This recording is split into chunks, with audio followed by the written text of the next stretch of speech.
The night everything shattered, the champagne tasted like poison, but Maya Torres forced herself to smile.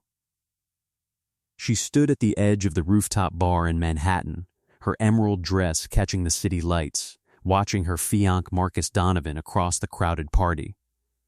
He was laughing, that deep, charming laugh that had made her fall in love with him 3 years ago. But he wasn't laughing with her. He was laughing with her, Vanessa Chen, Maya's best friend since college, the woman who had helped her pick out her wedding dress just 2 weeks ago.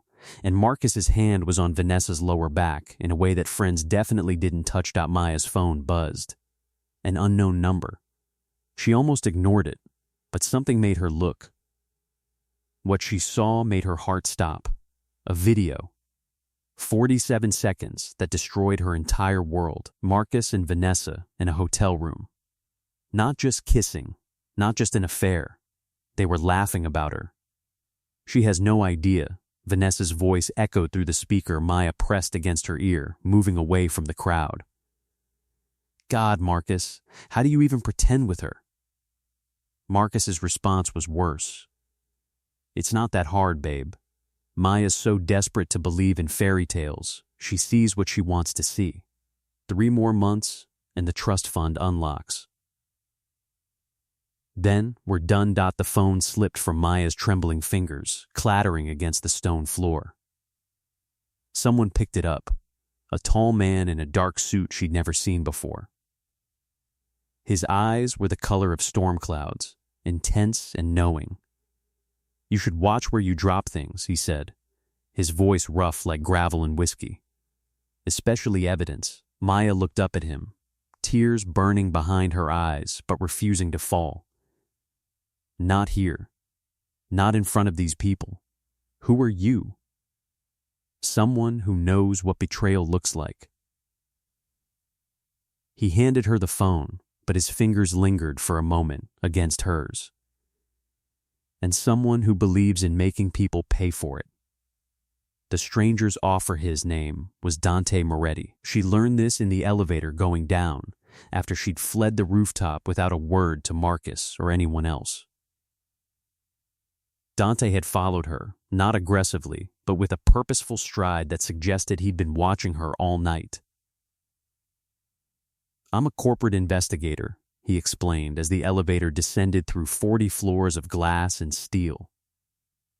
Your fiancé hired my firm 6 months ago to audit his family's company. What he doesn't know is that I found something interesting. Very interesting. Maya wiped her eyes with the back of her hand, mascara probably streaking, but she didn't care anymore. Why are you telling me this? Dante leaned against the elevator wall, studying her with those penetrating eyes. Because Marcus Donovan is a predator. He's done this before.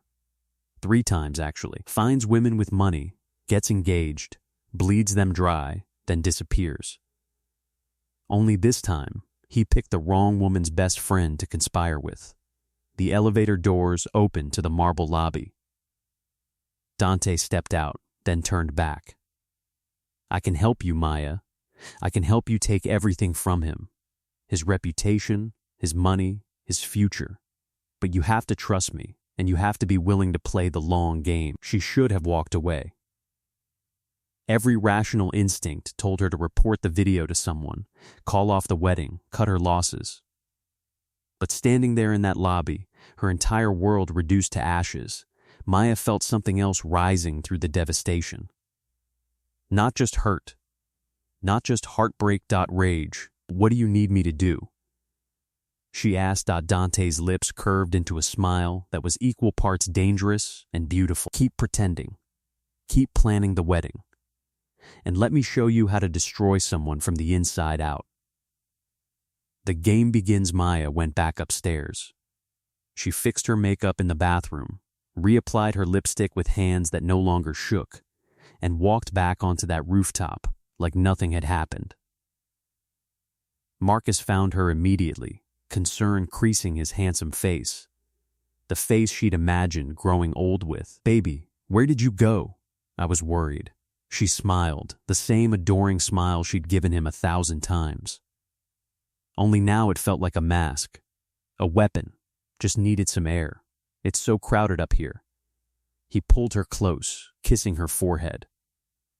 Behind him, Vanessa watched with barely concealed smugness. Maya met her eyes and smiled wider.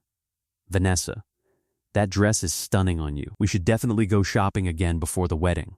I need your help with so many things. She watched Vanessa's smile falter, just slightly. Good. Let her wonder. Let them both wonder. That night, Maya met Dante at an all-night diner in Brooklyn. He spread documents across the Formica table, financial records, bank statements, text message logs between Marcus and Vanessa going back 18 months. He's been planning this since before he proposed to you, Dante said, pointing to a highlighted section. See this? He took out a credit card in your name 3 weeks after you started dating. Small purchases at first, building credit. Then, larger ones. He's been systematically positioning himself to access your trust fund the moment you're legally married. Maya's hands clenched around her coffee cup. And Vanessa?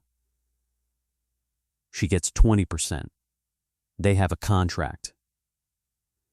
Very businesslike, actually. I'd almost admire the professionalism if it wasn't so sociopathic. The plan unfolds here is what we're going to do, Dante continued, pulling out a laptop. First, you're going to move all your liquid assets into offshore accounts he can't trace. Second, you're going to create a shell company and transfer your trust fund there before the wedding. Third, he paused, his eyes meeting hers with an intensity that made her breath catch. You're going to let him think he's won. You're going to marry him. And on your wedding night, when he thinks he's secured everything, you're going to destroy him. Why are you helping me? Maya asked. What do you get out of this? Something dark flickered across Dante's face. Let's just say Marcus isn't the only one who believes in payback. He destroyed someone I cared about 2 years ago. Elena Rodriguez. She trusted him, loved him, and he left her with nothing but debt and a broken spirit. She couldn't recover from what he did. He looked away, jaw tight. She ended her life 6 months later. So yes, Maya, I have a personal interest in watching Marcus Donovan burn. The words hung heavy between them. Maya thought about the video, about the trust fund, about 3 years of lies wrapped in kisses and promises. Then let's burn him to the ground, she said. Dante smiled. And for the first time since her world shattered, Maya felt something other than pain. She felt power. The wedding preparations over the next 6 weeks, Maya became the perfect bride. She met with caterers and florists, sent out invitations, and smiled through bridal showers where Vanessa played the devoted best friend. Every night, she met with Dante. They moved money, created paper trails, documented every lie Marcus told. But something else was happening too. Late-night planning sessions turned into conversations about life, about loss, about the people they'd been before betrayal hardened them. Dante told her about Elena, how they'd been engaged once, how Marcus had seduced her during a business deal, convinced her to invest everything, then disappeared. I blamed myself, Dante admitted one night, sitting on Maya's apartment balcony, the city sprawling below them like scattered diamonds. I was working too much, not paying enough attention. By the time I realized what was happening, she'd lost everything, including her will to live. Maya reached across the small table, her hand covering his. It wasn't your fault. Marcus is a monster.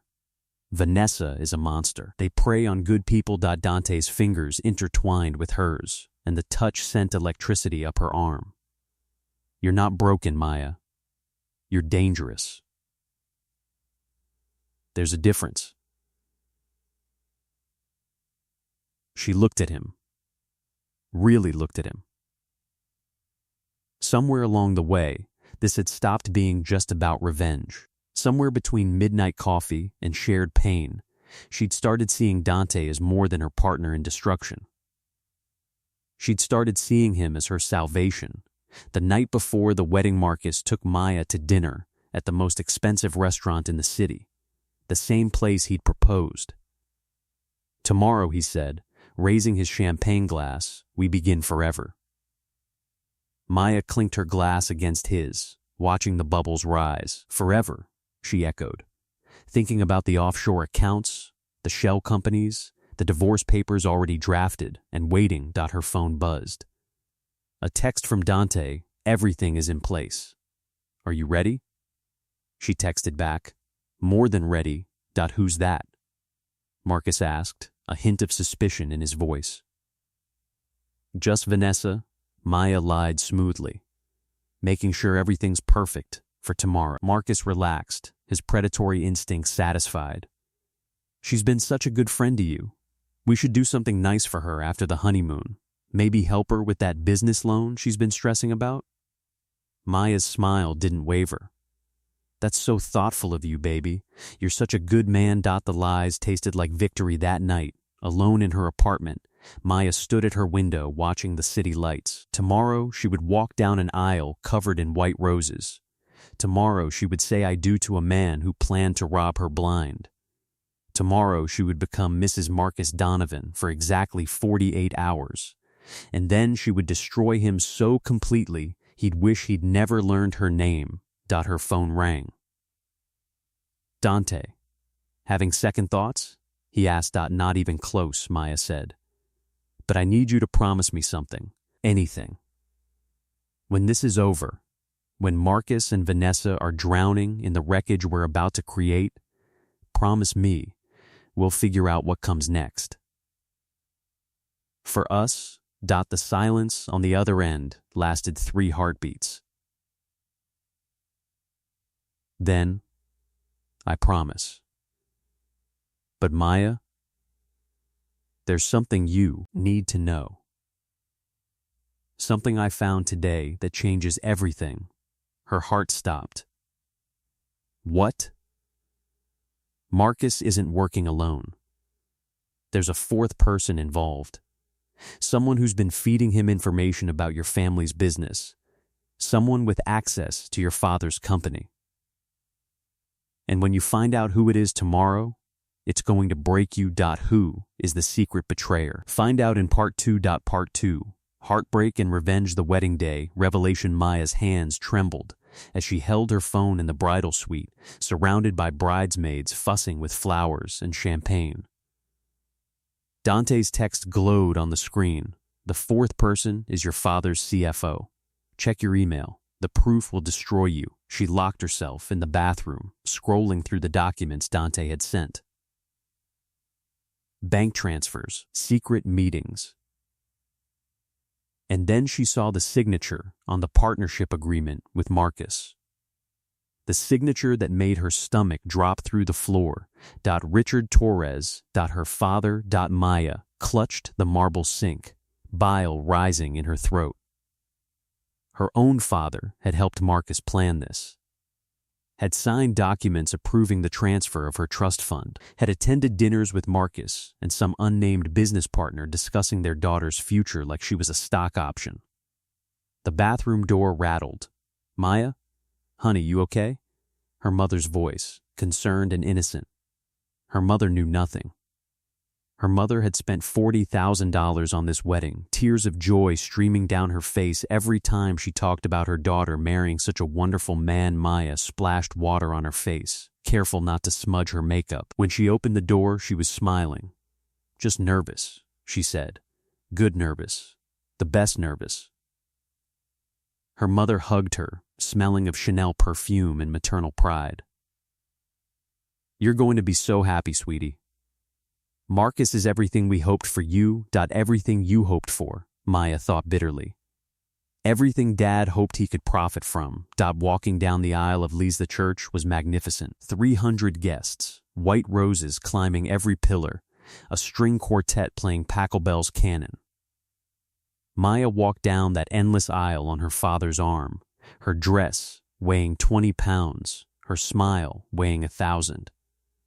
Her father squeezed her hand. "I'm so proud of you, Maya. You've chosen well." She wanted to spit in his face. Instead, she squeezed back. "I learned from the best." Dad at the altar. Marcus waited in his tuxedo, looking like every woman's dream. Beside him, his best man, his brother Daniel, who'd always been kind to Maya. The only Donovan who treated her like family instead of a mark. Vanessa stood in the front row, dabbing fake tears, wearing the lavender dress Maya had specifically chosen because it washed out Vanessa's complexion. Small victories the ceremony blurred. Maya said her vows on autopilot, her mind racing through everything Dante had prepared. The priest pronounced them husband and wife. Marcus kissed her, and 300 people applauded. She was Mrs. Maya Donovan now. For 48 more hours, the reception trap at the reception, Maya played her part perfectly. She danced with Marcus, cut the cake, threw the bouquet directly at Vanessa's face, accidentally of course. But between each smile and toast, she was texting Dante, who sat at a table in the back, disguised as one of Marcus's distant cousins. "The documents are ready," Dante sent. "Your father just signed the final transfer. He thinks the money's going into Marcus's account tomorrow morning." "Where's it really going?" Maya texted back. "To Elena Rodriguez's mother. Every penny your father thought he was stealing." Plus interest. Maya's heart swelled with something that felt dangerously close to affection for this man who'd turned her pain into purpose. "You're brilliant," she sent. "You're dangerous," he replied. "I like you dangerous." She looked across the ballroom and found Dante's eyes. Even from 50 feet away, the intensity in his gaze made her knees weak. This wasn't just about revenge anymore.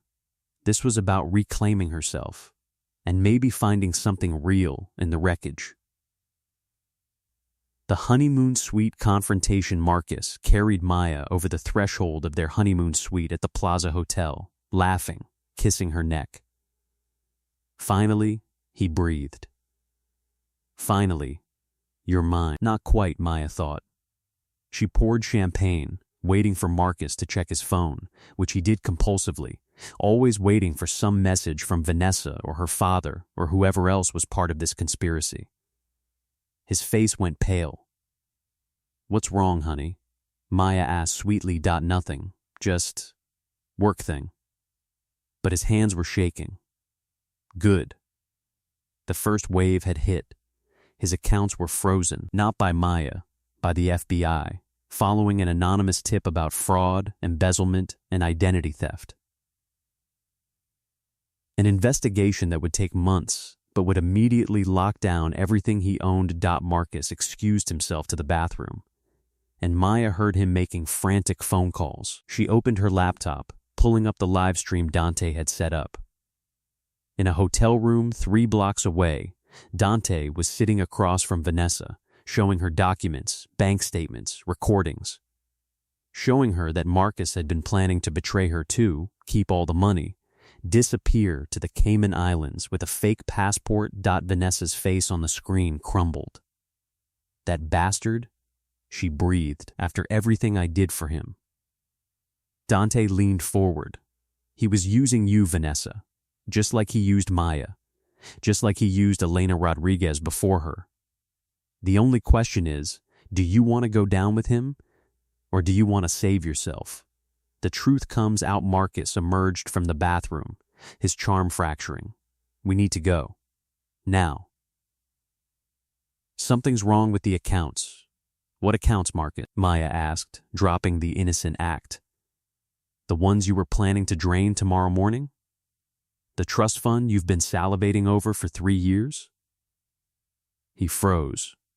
His mask slipped completely. "What did you do?" Maya stood, her wedding dress suddenly feeling like armor instead of a costume. "I took everything. Every penny you thought you were stealing. I moved it before we even said I do. You married me for money, Marcus. But you married a ghost account worth exactly $0. His face transformed, handsome features twisting into something ugly and desperate. You stupid bitch. Do you have any idea what you've done? Your father helped you plan it. I know. Maya's voice was ice. I also know you're about to be arrested for fraud. The FBI has evidence of at least 4 other women you've scammed. They're very interested in talking to you. Marcus lunged for her, but the door burst open. Hotel security, with Dante right behind them, his phone out, recording everything.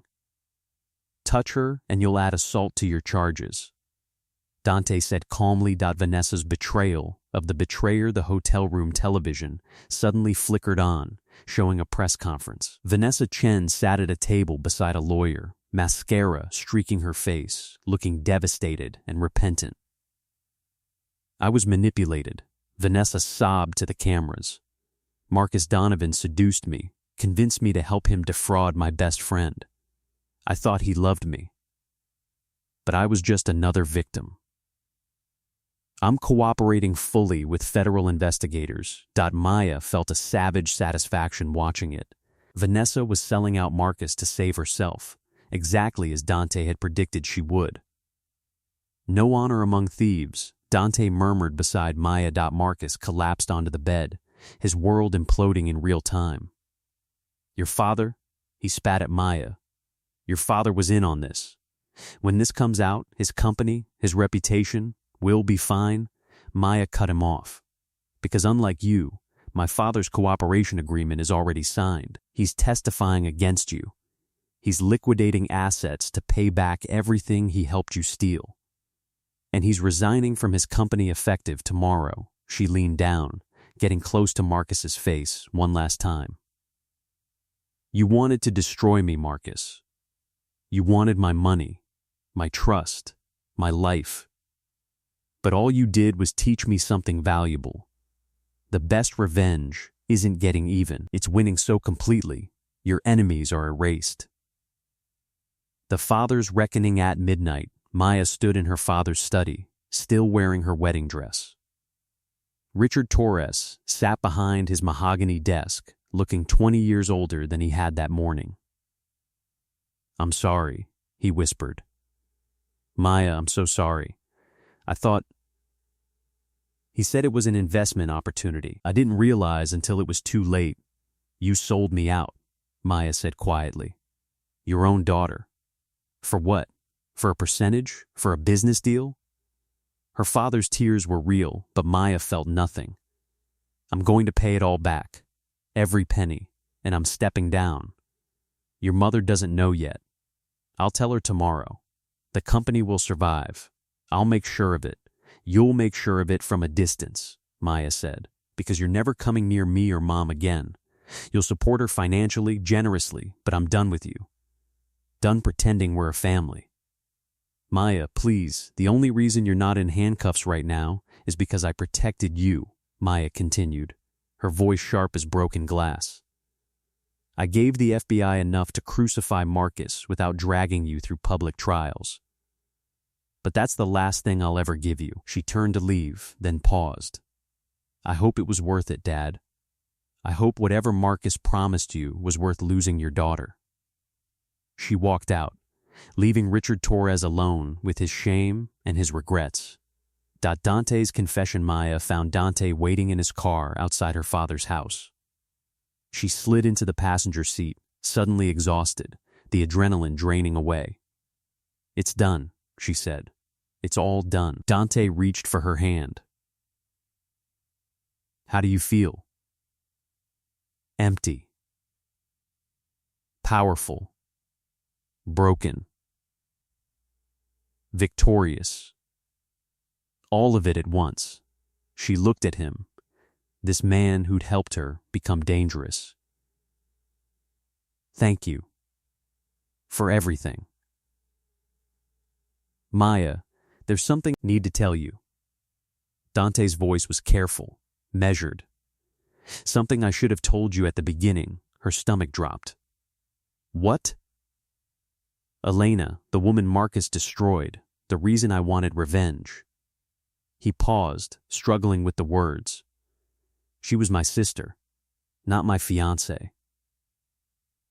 I lied about that part because I didn't want you to know how personal this was for me. I thought if you knew I was her brother, you'd think I was using you the same way Marcus did. Maya processed this, turning it over in her mind. So you lied to me? While we were destroying people for lying? Yes. Dante's jaw tightened, and I'll understand if you walk away. But Maya, everything else was real. The investigation, the evidence, the plan, all of it. And this. He gestured between them. This thing we've built in the middle of this war. That's real too. She should be angry.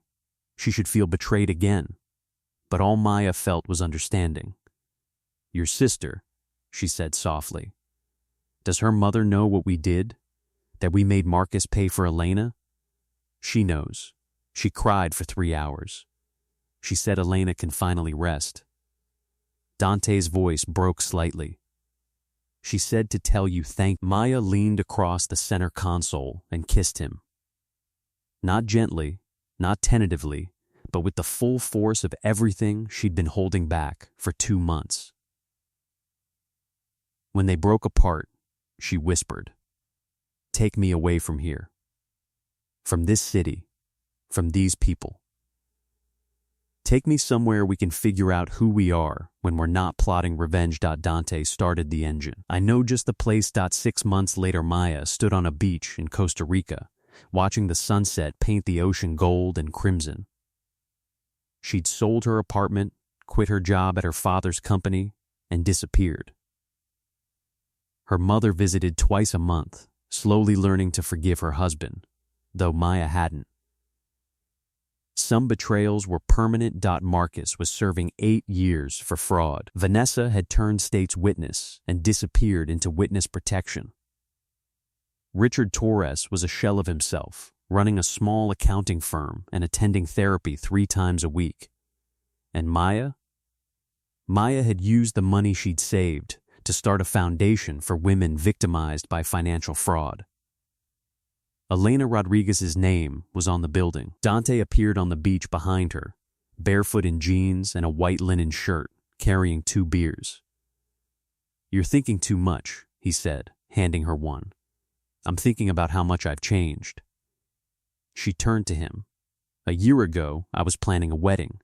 Now I'm planning how to help other women escape the monsters who try to destroy them." "Revenge looks good on you," Dante said with a slight smile. "Not revenge anymore." Maya shook her head. "Justice. There's a difference." He pulled her close, kissing her temple. "So what now, Mrs. Moretti?" She laughed. They'd gotten married quietly 2 months ago, a beach ceremony with 4 guests and no expectations beyond tomorrow. Now we live. We help people. We make sure what happened to us, to Elena, doesn't keep happening. "And us?" Dante asked. "What about us?" Maya looked up at him, this man who'd helped her transform pain into power. "We're proof that sometimes the best things come from the worst moments. Sometimes you have to burn down everything to find out what's worth keeping." He kissed her again, and Maya tasted salt and beer and possibility. Somewhere in New York, Marcus was learning what prison felt like. Vanessa was living under a new name, looking over her shoulder. Richard Torres was learning what it meant to lose a daughter's trust.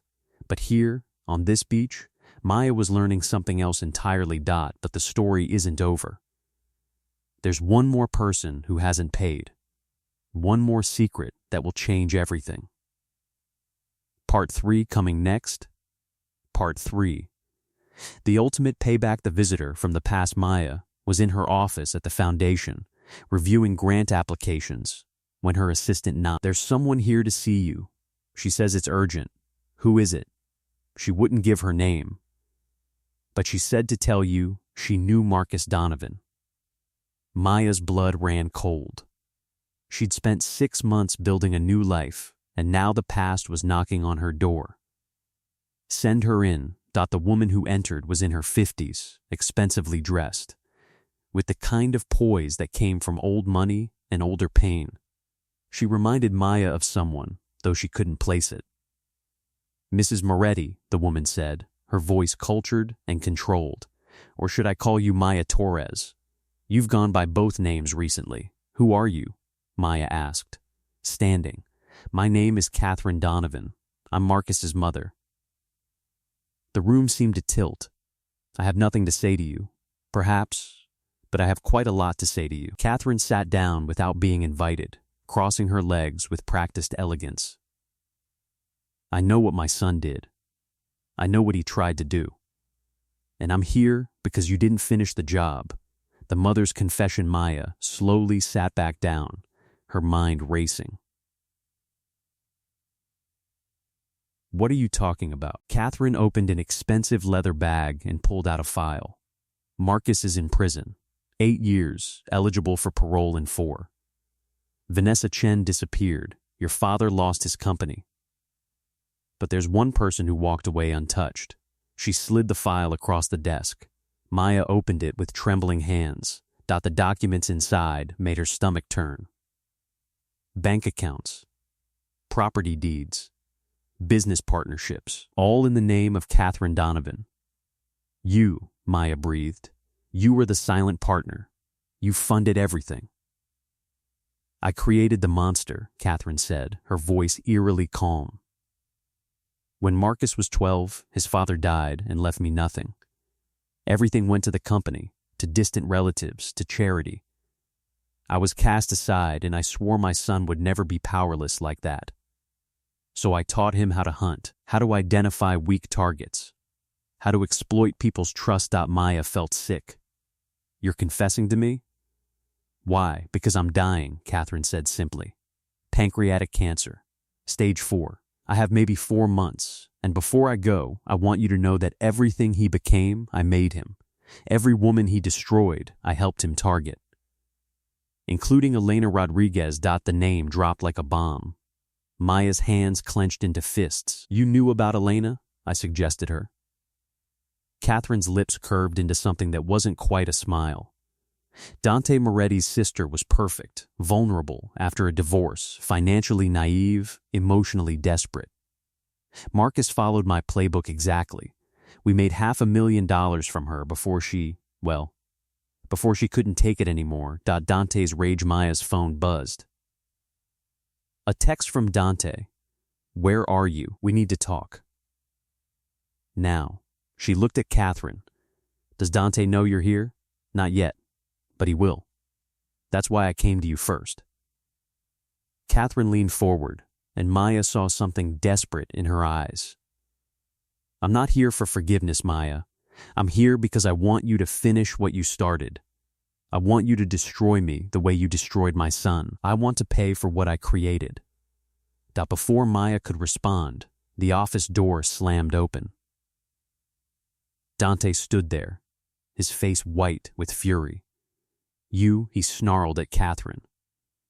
Get the hell away from my wife. Dante. Maya started. Do you know who this is? Dante's voice shook. This is the woman who called Elena the day before she died.